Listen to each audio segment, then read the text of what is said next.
Hi, payback period, as the topic suggests, is the first method of capital budgeting process. One of those easier and the traditional methods of capital budgeting process, normally followed by small businesses. Large businesses normally do not adopt this method, the one that we are describing here.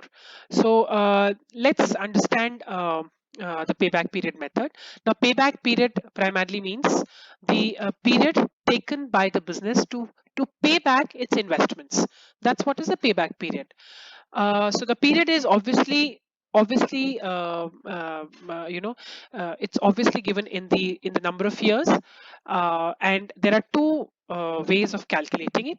One is when the cash flows are even or equal, which means that the business has projected the same amount of cash flows in the first year and the subsequent years. Year after year, the business has projected the same amount of cash flows. That is when it is called as even cash flow. When cash flows of okay, and there here the payback period is given as initial investment divided by annual cash inflow. I'll take you through an example which will make this situation or this situation clear to you. The second one is when cash flows are uneven. Okay, or let's do one thing. Let's first take the example of the first one, and then we will move on to the second one. So if you look at the example here, when cash inflows are even. So a small example here where the project investment is 1,50,000. Let's say it's in INR. So INR 1,50,000 is a project investment which is supposed to be done, which is expected and assumed to be done right in the first year or year zero. You will have to bring in your understanding of the timeline here, where year zero was the current year. Year one, year two, year three, year four, and year five, the company estimates a cash inflow of 32 of INR 32,000. Well, if we go by the formula which is given here, payback period is initial investment divided by annual cash flows.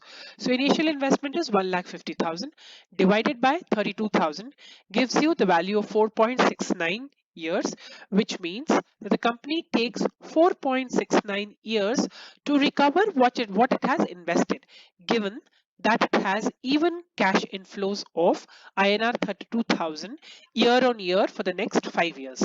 That is the example of cash inflow of even cash inflows. Let's look at the second case when inflows are uneven. When cash inflows are uneven, the formula is given as E plus B by C. Now E is the year immediately preceding to the year of recovery. B is the amount left to be recovered. I will explain each of these terms when I take the example. C is the cash inflow during the year of final recovery. Now, here there's a note which is very important, which says before using these values, we must find cumulative cash inflows year on year. So let's say the firm expected a cash inflow of INR 100 in the first year and a cash inflow of INR 200 in the second year. The cumulative cash flow in the second year will be INR 300. That's what it means. So you'll have to do that calculation when you're trying to find out the payback period. I will take you through the example for your better understanding. Well, here's the example given. Calculation of payback period. So if you see the example here is discussing the period of cash flows from year 1 to year 10, and each of these years the cash inflows are different. There is a calculation of cumulative cash flow in cash inflows also. 62,000 obviously in the first year. In the second year, it's 70 plus 62, which is 1,32,000.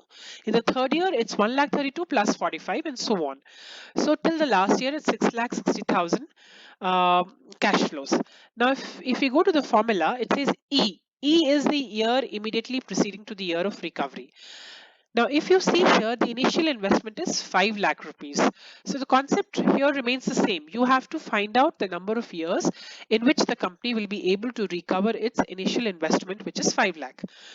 Now rupees 4,99,000 is recovered in the seventh year. If you see, that's the advantage of calculating the cumulative cash flows.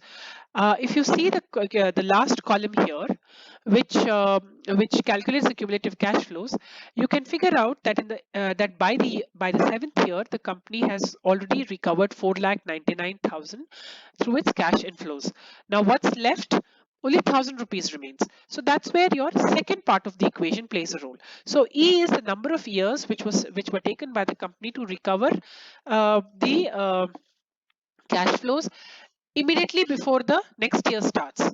So E becomes 7 here. As you see here, E is 7 plus B by C. B is the remaining amount, which is 1000, divided by C. 1000 obviously has to be recovered from the year 8.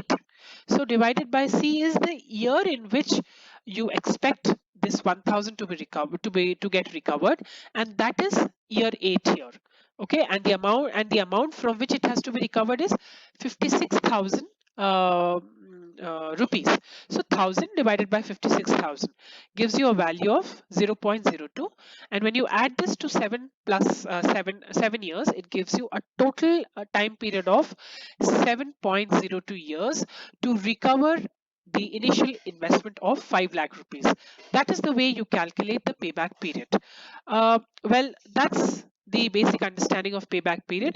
We will go on to the next process in the next slide, in the next slideshow. Thank you.